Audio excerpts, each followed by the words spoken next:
see Edinburgh's finest. The best of all audiences in Edinburgh Fringe is here right now. In the room. In the room, man. Great to see you. It's lovely to see you, so... It's on the guitar, the slider. So, this show is all about the fairy tale. And we all love the fairy tale, don't we? Yeah? You know, with the Disney princess meeting Prince Charming. Is that working? Yes. Yeah, okay, that's right. So, we love the princess. I, however, am more interested in the evil queen. Yeah. You see, I know she's supposed to be the villain, but you know what? You should just try asking her why she's so pissed off. You know, why it all went so tits up. Or at our age, it should probably be tits down, shouldn't it? To be fair. But it's true, and I like the evil queen. I think she gets a very bad press. You know, and I thought I'd start this show. I want to talk about the evil queen throughout the show because I basically think that we all of us girls end up as the evil queen eventually, right? Agree. It's not eventually. We're there right now, aren't we? But it's true, and I think it's. So I thought we should start right at the beginning, shouldn't we? We should start with the original evil queen. We should find out what was her story, what happened to her, right? And I thought I'd write her story in song, yeah? And it was just my version, you can make your own version up. But I thought maybe this might be what happened. And it starts off in familiar fashion, starts off as the princess. Because we all start as the princess. No, well, not the blokes, you know, but they might. They might. Okay, so. I worked my fingers to the bone, but I was never bitter. I sang along with bunnies, danced with every furry critter. And I sighed one day my prince will come, and I saw nothing alarming, 'cause he and I would fall in love, and he would be quite charming. So imagine then my shock to find my prince preferring cock. So fuck you, Mr. Disney, I just don't see the joke. Call me Mrs. Negative, you're once in nature broke. 'Cause I'm what happens after the happy ever after. That nauseating fairy tale of every sweet 16. Fuck you, Mr. Disney, I'm the evil queen. So, the next few years were cold and sad. I spent them all alone. 'Cause the prince ran off so he could be a queen all on his own. He said, it's nothing personal, dear, try not to be glum. The dress was a sensation, I just like it up the bum. So, fuck you, Mr. Disney, I just don't see the joke. Call me Mrs. Negative, you're one sick-natured bloke. You know this fairy tale's baloney. You promised matrimony, sometimes I get so bored I wanna scream. Come on, kitty, let's go strangle cute little kittens. I'm the evil queen. So, here I sit in middle age, a grumpy bloody bird. My knees both creak, my bladder's weak, my eyesight's getting blurred. So if some irritating princess wants to sing and dance with bunnies, a swift annihilation with a pickaxe might be funny. 'Cause the mirror, mirror on the wall said sorry to be tough. Girl, you partied way too hard and man, you're looking rough. Oh, fuck you, Mr. Disney, I just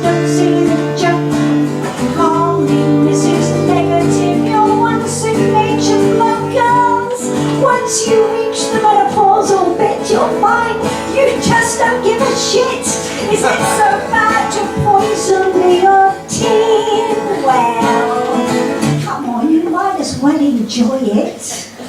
I'm the evil queen.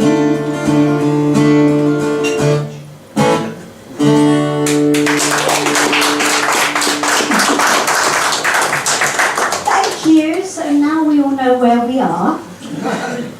So that's great. So the fairy tale. My mum and dad have been married 62 years.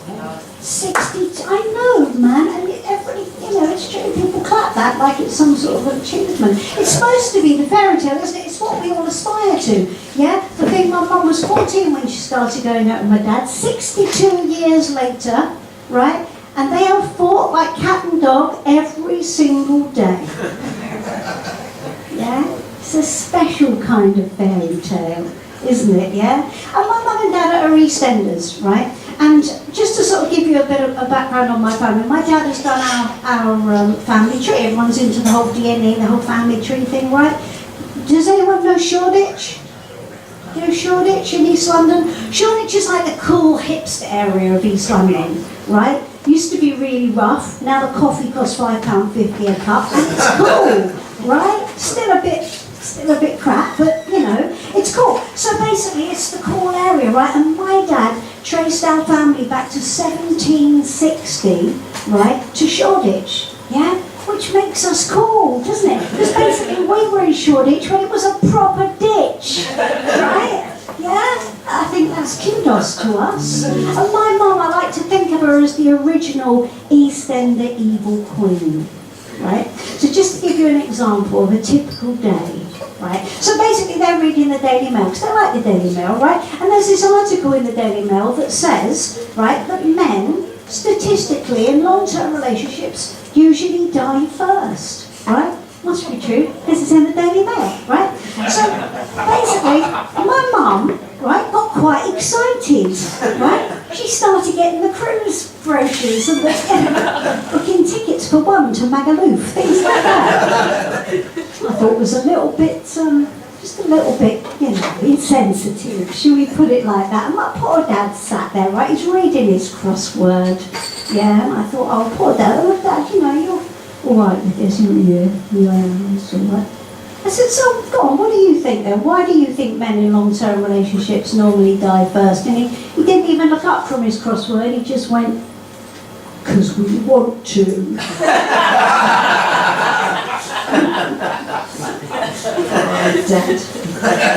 And the article went on, right, it went on to say that even if the guy outlives the missus, right, it's normally only by a year, right? I thought, oh man, that's sad, isn't it?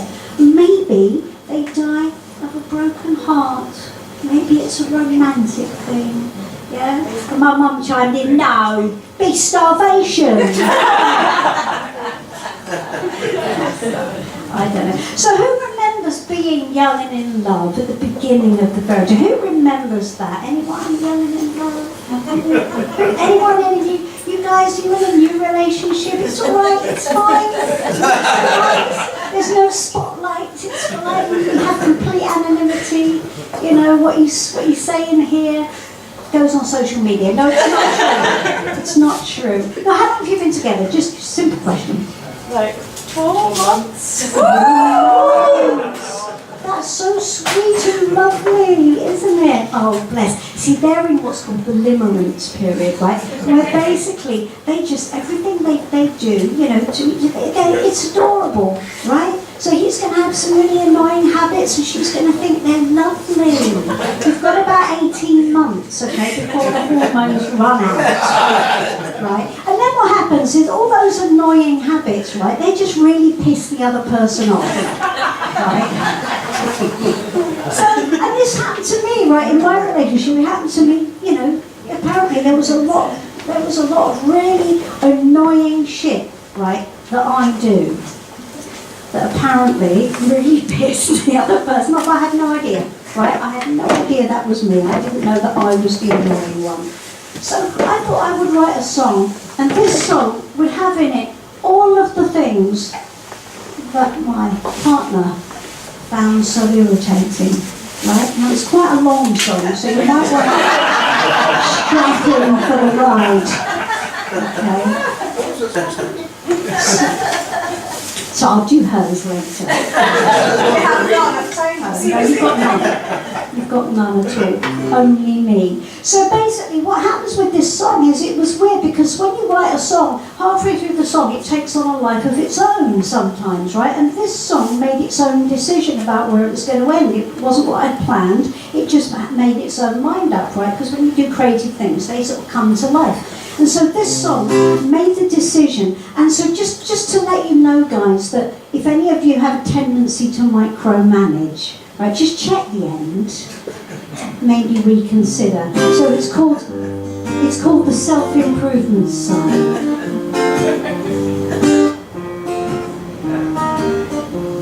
I know I can be clumsy and I don't know left from right. Forget my teeth, forget my keys, and sometimes leave the car in gear at night. The back door gets left open and the heating gets left on. And I know that is something that I really should work on. Oh yeah. The milk is by the kettle when it should be in the fridge. I leave crumbs in the butter and the tea bags in the sink. I forget to check the sell-by date or take the 2-for-1. Told you. And I'm aware that's something that I really should work on. Oh yeah, it gets worse.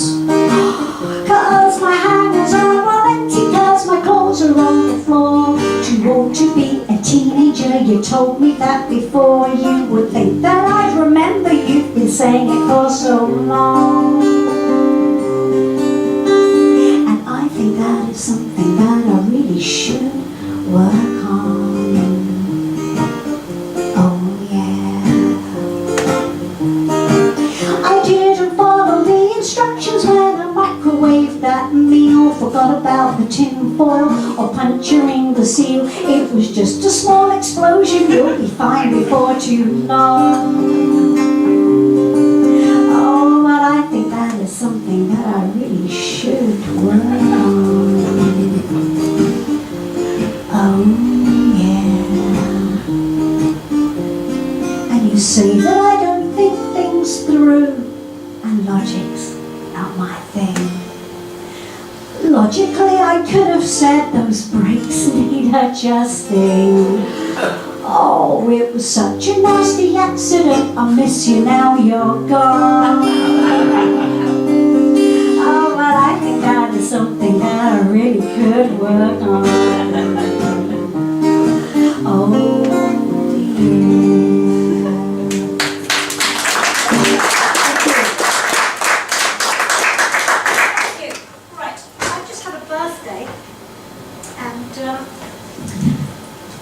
Birthday, and I got what should have been a really lovely present, right? A voucher, swanky voucher to a spa, very posh spa, right?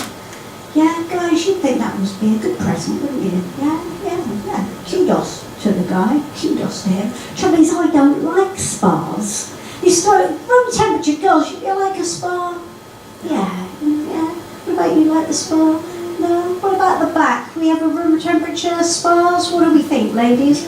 Yeah, most people like, because they're proper girls, you see. They're proper, they're proper girls. They like all the princess pampering and things. Now, the problem is that in my house, my mum didn't hold with spoiling, right? So this is where I think it all kind of comes back to, right? So, for instance, right, on bath night, right, who remembers matey bath foam? Matey, it was great, wasn't it? Matey bath foam was awesome. We loved it. It was such fun, right? Well, we didn't have that. We had washing up liquid. Okay. To be fair, right, because I was little, I got bathed in the sink. Okay, exactly. And because I stayed little, right, I continued to be bathed in the sink. Perhaps a little bit longer than was normal in most households. So by the time I got to about 12, it got a little bit embarrassing, right? And to be fair, my mum could have taken the dishes out first. So I think that's where it all comes from. It's suspicious with the pampering thing, right? But anyway, okay, I got the voucher. Standing outside, I'm thinking, I don't know if I don't think I'll fit in. You know, have you ever felt that when you feel a little bit, a little bit anxious? I don't know. And I'm looking at the spa and I'm thinking, I'm a completely different animal, right, to the ladies that frequent this spa. And I mean that in a really nice way. Basically, if I was, I'd probably be a meerkat, wouldn't I, if I was an animal, right? And I thought, I don't know if meerkats go into swanky spas. I'm not sure that they do. But I thought, I'm sure these ladies who use this spa, I'm sure they've got stresses in their lives. I'm sure it fulfills a valuable function. I mean, just imagine the stress that comes from all of those lunches. Yeah? And the hours of exhausting hot yoga. Come on, ladies, and let's be honest with you, we all know how many blowjobs it takes to keep the BMW on the driveway. I'm just saying, right? I thought, no, I'm being judgmental. Come on, Janice, in you go. So I went in the spa, but I was right? I didn't fit in, yeah? I mean, the ladies, they were gorgeous. Everybody in there was gorgeous, really tall, all tall, yeah? Beautiful, long, shapely legs, amazingly impressive eyelashes. I've never seen anything like it. And beautiful, long, elegant necks, basically giraffes.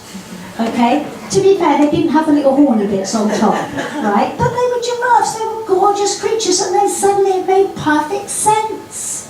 All of it made sense. Because I don't know if you know this, fun fact about giraffes, right? They've got a tongue 45 centimetres long. Yeah, that's about 1.5 foot in old money, isn't it? But have you got any idea what kind of BMW a tongue like that could get you? Seriously. Look at this, look, this is my problem. Look, watch it. See, that's not even a Nissan Micra, is it? Well, an Uber ride home on a Friday night, anyway. Just my story, I don't know, so that wasn't much fun. What else wasn't much fun? I had to take my mum to IKEA, that wasn't much fun either. I know, it's one thrill after another, isn't it? My mum and dad needed a new bed, and we go to IKEA. If you need a new bed, you go to IKEA, right? And I'm not very keen on IKEA. We're like, IKEA, what do you think? IKEA? No? It's weird, isn't it? My mum loves IKEA. I don't get it. To her, it's like Alton Towers for 78-year-olds. It's weird. She gets very excited. And we were there in the bed department, right? And on the wall, there's this glass case with the machinery that tests the beds. Have you seen that? They've got this little bit of machinery that demonstrates how they test the beds in the factory, right? And my mum was really interested in this bit of machinery. And she was standing there and she looked at it. And then she shouted at me and she went, "Oi!" She went, because that's basically my name. Coming from an East End family. Didn't answer to anything else until I was about 6. So basically she went, "Oh," she said, "See that on the, what's..." I said, "Well, that's where they test the machinery, that's why they test the mattresses, Mum, to make sure they're hard wearing enough. They take enough wear and tear, you see." And she looked at it and she went, "Oh, do you know what? They should get your dad doing that. He can test those mattresses." But oh my God, that's not, oh Mum, that's too much information, isn't it? She went, "No, I wasn't talking about sex, it's just got really terrible wind." Oh God.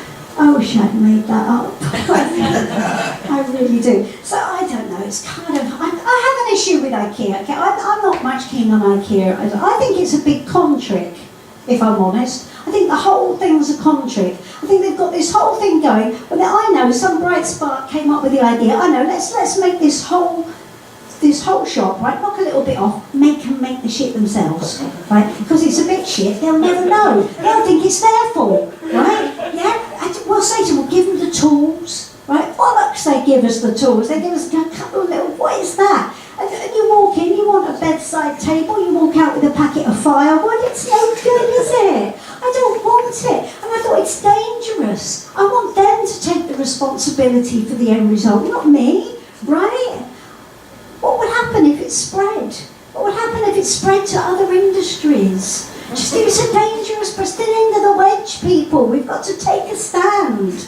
Right, okay, you're peckish, you're out shopping, you're peckish, you fancy a bit of a takeaway, and then you go to McDonald's, right, and you walk, there you go, up to the counter, yeah, quite perfectly normal, and you say to the lady, excuse me, miss, can I have a Big Mac and chips? And she says, yes, of course you can, and out you walk with Daisy the cow and a meat cleaver. She said, we gave you the tools, we don't want the tools, do we? We just want the end result. It's too much responsibility. I don't need it. And just imagine, right, packet of knickers, we all need new knickers, don't we? And what do? Pop into Primark for a cheeky pack of knickers. No problem at all. In we go. Primark, up to the counter, and say, excuse me, miss, can I have a packet of knickers? She said, of course you can. And out you walk with a little packet of fabric and a small Vietnamese child. It's too much responsibility, people, isn't it? We just want the end result. Don't want that kind of responsibility. Freaks me out. It does. So I thought, this is my first year in Edinburgh, right? So I thought I'd like to try something a little bit different. And I thought I'd like to try something a bit more political, right? And I was thinking, I might channel my hero. Because I always wanted to be like Frankie Boyle, right? Like acerbic, cutting edge, edgy. I mean, look at me, I'm 4'10", I'm a white woman from West London. It's never going to happen, is it? Yeah, no one's going to take that seriously. But I thought, well, maybe Frankie could help. So I set in my head, Frankie, if I was going to write a political song, something that could pull the room together, something that we could all agree on, what would be your advice? He said, Janice, he said, you should write a Brexit song, they'll love you for that. I thought, that's a great idea. Brexit will bring the room together, won't it? Everybody agrees on that. Thank you, Frankie. He's a great guy. So I thought, okay, well, I'm going to do a Brexit song. I better read up on it, right? So I did.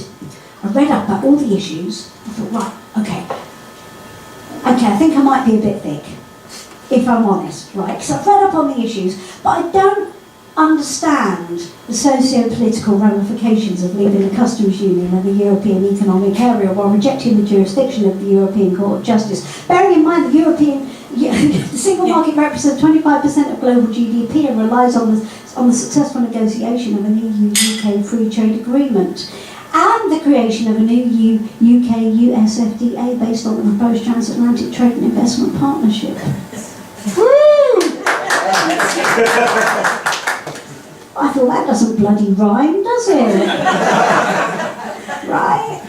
That's no good at all. I thought I should go back to the Evil Queen, she's much better. So I thought, what would the Evil Queen care about? Because I like Europe, right? I was sad the vote went the way it did. I like Europe. So I thought, well, there must be something about Europe that pisses me off. I thought, yes, the Evil Queen. I know what she hates. She really hates this.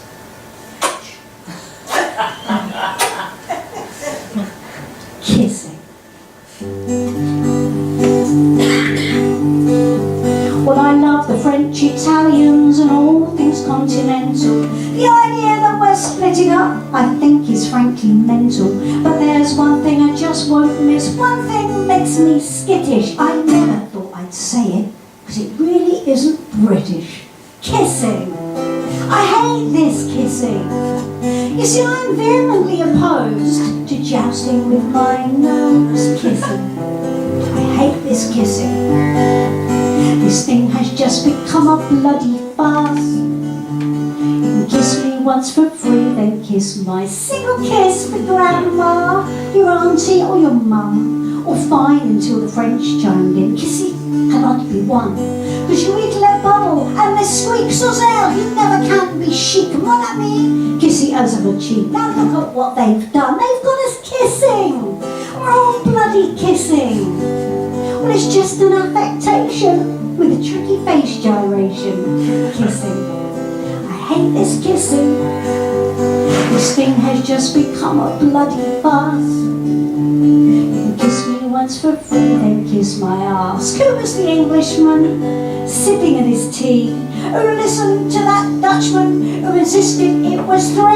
Then some bright spark in Paris said we can go one more. Let's really blow their British brains. Tell them now it's 4. Kissing. I hate all this kissing. Still, we go in like a sucker for another awkward pucker. Kissing. Stop all this kissing. This thing has just become a bloody farce. You kiss me once for free, then kiss my... We just don't know which way to turn, or how many times to do it. It was all right at first at 2, but at 4 we really blew it. So let's all draw a line, my friends, before it gets too late. Because in some parts of Afghanistan, kissing's number 8. Kissing! Quick, stop all this kissing!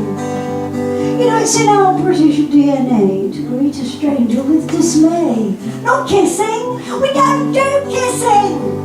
This thing has just become a bloody farce. You kiss me once for free, then kiss my...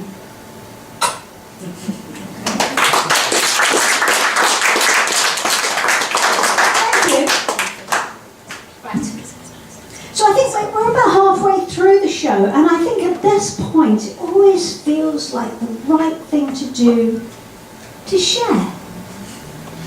Yeah? Because we know each other well now, we can bond, can't we? Yeah, we can bond, and I can tell you something about myself, and then we can be close bestie friends, you see. So I want to share with you that I'm on a quest, people. I'm on a quest for the perfect doggy style. Yeah? Because there's nothing wrong with a bit of doggy, is there? And there's so many doggies. There's doggies for everyone. Yeah, it's wonderful. Yeah? Who's tall here? My friend there, you're quite tall. Are you tall? No, yes, I was. Unfortunately for you, there's no one behind you. How tall are you? 5'11". 5'11". See? That's amazing, isn't it? You know what you should do? Right, you two role play doggy style. Right?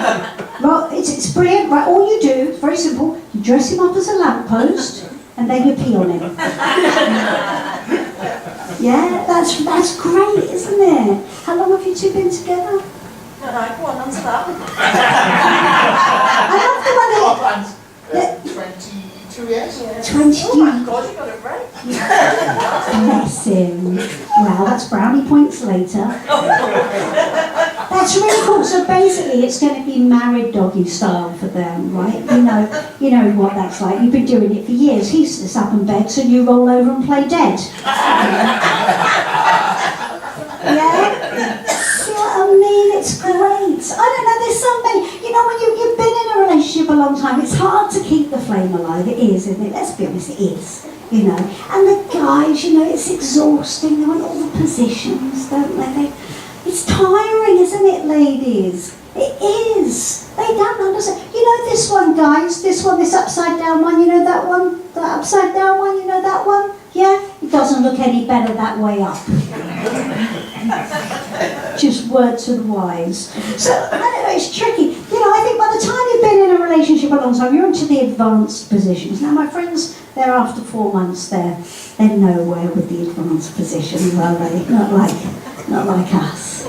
Yeah, we've been doing advanced for a long time. So you guys at the back there, my friend with the cat, how long have you been together?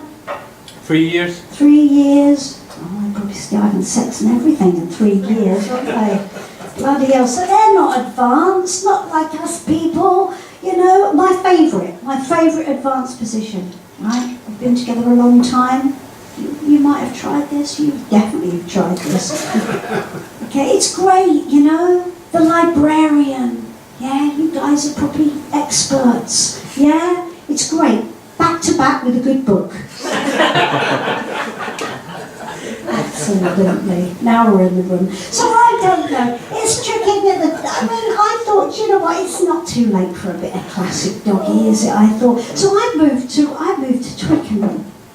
Okay, so what is Twickenham famous for? Anyone know? Twickenham? Rugby, you see. It says set in perfect harmony by my two friends there, rugby. Exactly, because we've got the biggest rugby stadium in the country in Twickenham, 80,000 people, right, which gives you quite a lot to choose from, really, doesn't it? A bit like Edinburgh on a Sunday morning. So it's kind of, it's a thing, and I thought, well, if you've got a rugby stadium, right, let's be honest with you, you must have rugby players, mustn't you? Right? And I refuse to believe somewhere on every girl's bucket list isn't a rugby player somewhere. Right? Because we all do a rugby player, wouldn't you? Yeah, of course you do a rugby player. You're just looking nervously at me, which I'll take as a yes. So, I don't know, what about you guys? Would you do a rugby player? I don't like to be sexist. I like to include everybody. I don't want to make assumptions about people. Is that like rugby? Yeah, quite likes rugby. It's fine. Actually, I've got to be honest with you. It's not all it's cracked up to be. Now, I don't take that the wrong way. It's a bit awkward, that, isn't it? But it's true, right? Because the trouble is, I think I maybe overreached just a little bit, okay? Now, as you can see, and we've already said, I'm about 4'10", right? So, I'll demonstrate. You'll forgive me. If anybody is a little bit delicate of nature, you can look away now. I'll demonstrate. You know when you're doing a little bit of ladylike? Like that. Like you do. You have. Come on, don't look at me like that. Can't believe she's doing that. It's true. Come on, you do. Everybody's done it. It's a bit of doggy. It's great for everyone. Here we go. And there he is, people. He's like a wall of mint. I'm not being funny, I felt like a Care Bear strapped to the front of a juggernaut. Terrifying. Now the truth is that not many people, most people are fine with that, but there are a couple of people sometimes who don't like my doggy style, mine. I don't know why, it's perfectly natural, isn't it? Yeah? And I got called out. This guy chased me after a gig, right? This was back in London a couple of months ago. He chased me after the gig and he went, "Oi!" Which I thought was odd because we hadn't been properly introduced. He went, "Oi!" He said, "Do you know what?" He said, "Women your age, right, shouldn't talk about sex on stage." Bloody cheek, right? For a start, I've never had sex on stage. Right? But he went on to elaborate. He went, "Well, you know what, we've all got to come to terms with getting older, love." He said, "I can't pull the young birds like I used to." Now, with respect to any of the older gentlemen in the room, okay, he was pushing 70, face like a wrinkled scrotum. Just saying. Any of you younger chaps, if you want to know what you're going to look like when you get older, yeah, just take a glance down. Just saying. So, I thought, it's a weird thing, okay, and this has been something that's sort of, come up a few times in my life, and there was a friend of mine who, not long before this, right, her old man ran off with the childminder. Now it's a okay, and she was a card-carrying princess, right? She basically, this is how much of a princess she was, right? She won Pontin's Princess competition, right? 78, 79, and 80. Slam dunk, right? Does anyone here know what a Pontin's Princess even is?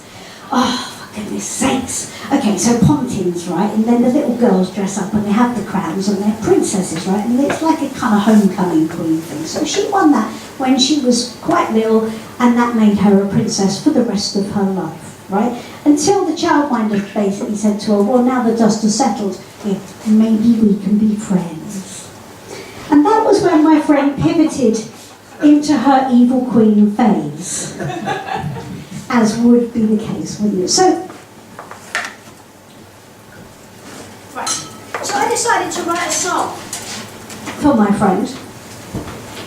And this song basically,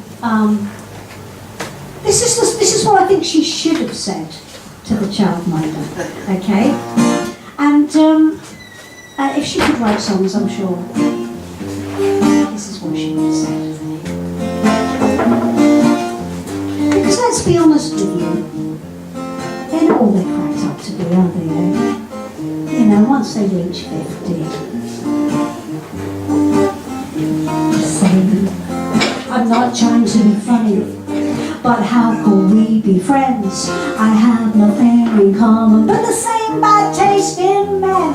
Perhaps over a cup of tea, us girls can compare notes, 'cause we both seen him naked. Should be nice to share a joke.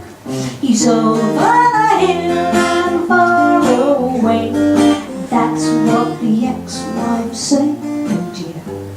He's over the hill and far away, and he ain't coming back, no way. He's got a sing-along chorus as well. Do do, do do, do do do do, do do, do do, do do. Those skinny jeans I see on you, are they tighter perhaps than planned? That might pose a problem for his dodgy prostate gland. I love the brand new sports car though, and the new tattoo is priceless. Why not add a personalised number plate that spells out midlife crisis? He's over the hill and far away. That's what the ex-wives say. He's over the hill and far away, and he ain't coming back, no way.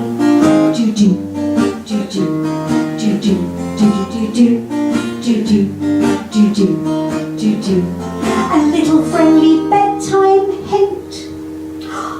Should the duvet start to rise?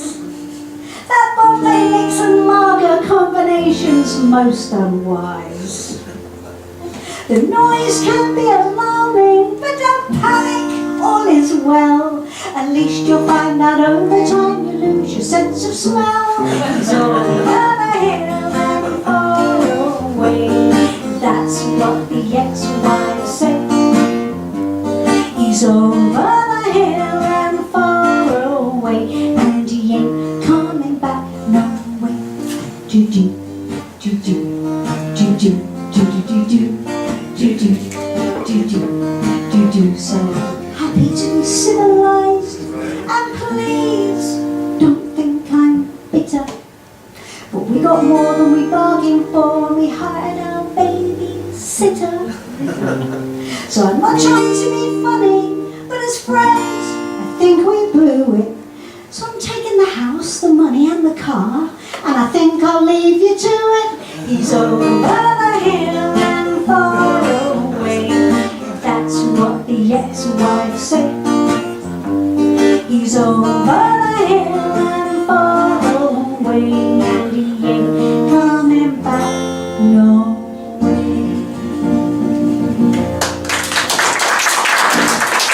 Oh, thank you, and thank you to the men folk for being so manful about that.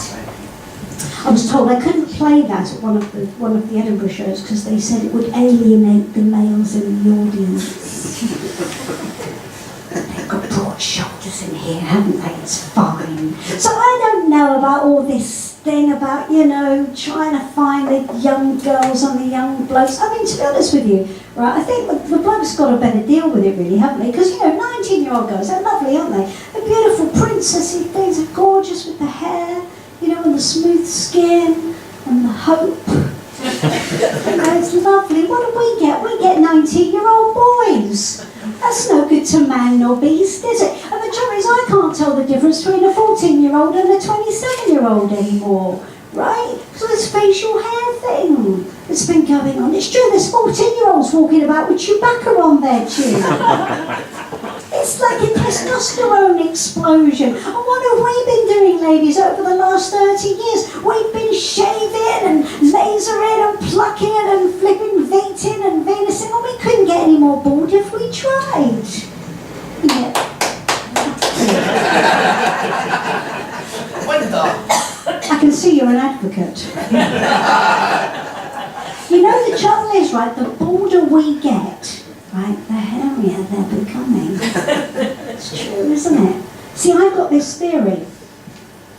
I think that all of our pubes from the last 30 years have started sprouting out of their faces.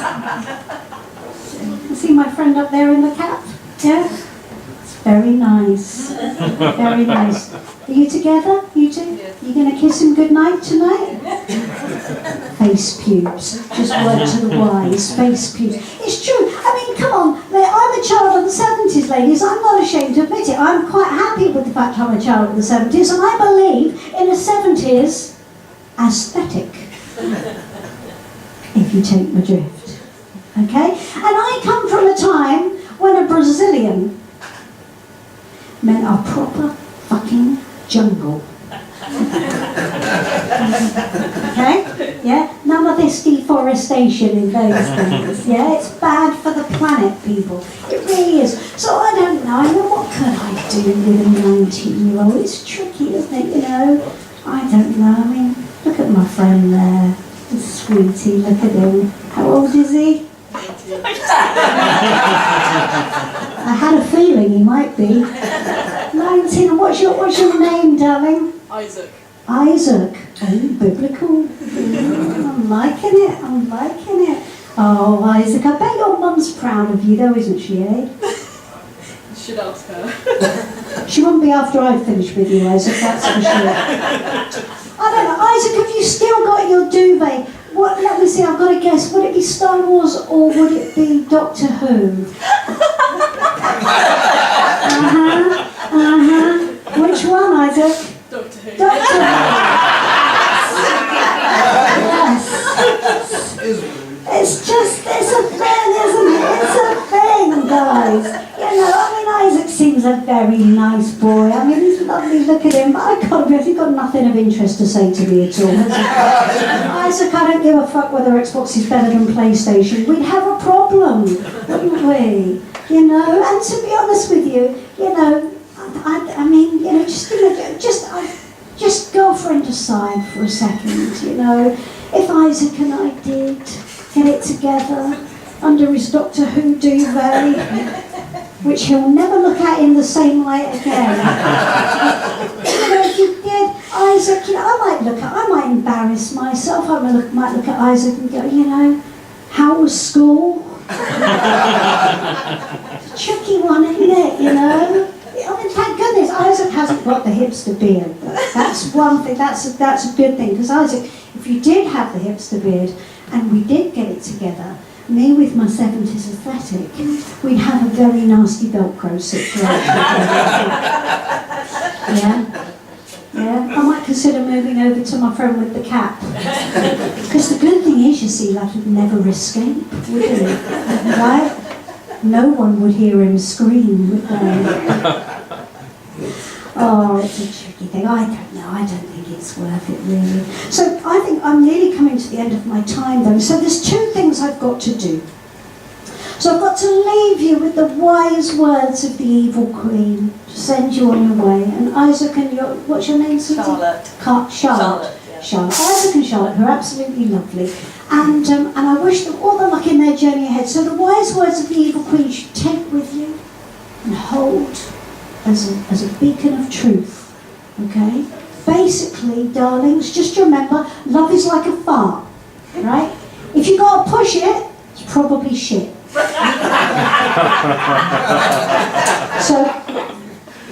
So they're your wise words. And the last thing I want to leave you with is one more song. Now, the Free Fringe is a lovely organisation who makes venues available to artists such as myself. And we get a venue that we don't have to pay for, and you get to come in and see a show. You don't have to buy a ticket, and you can decide what you think the show is worth. Now, we have a lot of expenses to be here. We do this for a living, and so obviously we're going to hope that you think the show is worth as much as the ticketed shows are up on the Assembly or whatever. So, you know, 8, 9, 10 quid, whatever. So, just to make it worth your while, one of these on offer, if you've enjoyed the songs. But I'm going to sing you a song to make it a little bit more clear. You've been a really, really lovely audience. Thank you very much for spending your last hour with me, and I hope the rest of the Fringe is really, really awesome for you. But before we go, I just want to share these thoughts. The evil queen is humbled by the fact that you all came. Without your lovely company, you know it wouldn't be the same. 'Cause we've shared some loves and we've sang some songs. I hope you've enjoyed this show. But there's one thing I need to say, one thing before we go. You get a free CD for a fiver in the bucket, 'cause a fiver in the bucket makes me smile. You get a free CD and a hug for a tenner if you go that extra. You'll make me happy if you're feeling flush and can spring for a 20. You'll be